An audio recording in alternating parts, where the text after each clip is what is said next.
Isambolo binaka. Nadhango wadi sori ndalai. Nama kio mani wasini ngono borota kina lali ne kabi. Maina tolu kina bitu. Ena moni dingina por rombuka. Ena Mbula FM. Na bandu ena serre.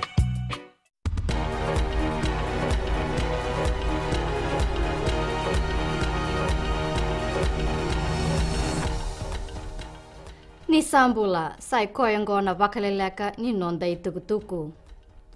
May baka yang atakatiko na nonda matinitu e ronan rau $5.5 million kinatambana nimbula e na ronon dolu tin karua. Alasika na itukutukongo e na dona ribote ka vakarotaki membaleta na ronon dolu tin kandua kina ronon dolu tin karua. May na umay labongo e $8.5 million e bangule kina kenrei sau na linga ni Bengarabi e na minisitiri. Erorerei kina matebelewai may nandi ni kua erona leoni bonua may bonua tani e na dala ni nonro senga ni bakarei taka pakadondonu na levo ni labo ka tiko beirau e na nonro akele may nandi. Ofuyuki Hori akele may e na singa tambu saoti ka kunebua e $3.5 million deonan rau na dola. E bakandina taka o Hori na dala ambei takikina ka kaina nona loe o Tupesh Singh ni apaka yang ataka na ilabongo e na nona vengole yaki e na Pasifika.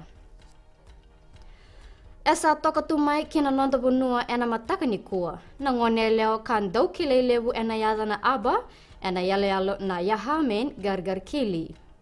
Na yada nandina o Shuhashi Dami kana baka taso tiko e na walu na bonua ibiti baka tiko bumai singa toka ni mataka. E kayo aba ni kinrawa taka baka levu na levu ni veito koni e reida may nandi ni kua kana numanga ni levida e na laki kinda baki koya. Ongo senga matay ni ngona nona lako may kibiti ko aba kana may madao vida tiko ni bera ni lesu tale kina nona bonua. Kinagito, may dingomi rao na itukutuku ni bera ni saini taka na nona koni taraki bakan daw ni be baka tabulidi ni timi ni biti e na rakabi leoya bitu o Ben Ryan. Amay dingi takio ornain kina itutuongo e na bulo September kasa taka tiko baka wawa na itutuongo. Baka retaka na baka lesi liu baka tawa ni songo ni rakabi e na nonda manu o Berlin Kafua ni roto na senga ni vosa e na tiki na ongo.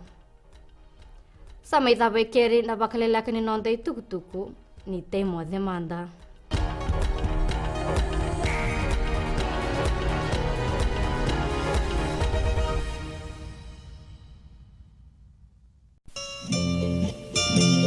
Ni Sambula binaka oya wone kamanalangi oni nandorungo diao may nadiwa kina ruwa na bisinga may namoniti kina bakarumbuka na Radio Fiji wan nandomay biti bongani biyanyanu nama katalangana bengo na sasibiani na tin nakaloka na bimbongi ni bukilulu kena bima maniwalu na bimbongi ni bakaruwai may nambuza ni balu ningay namaka.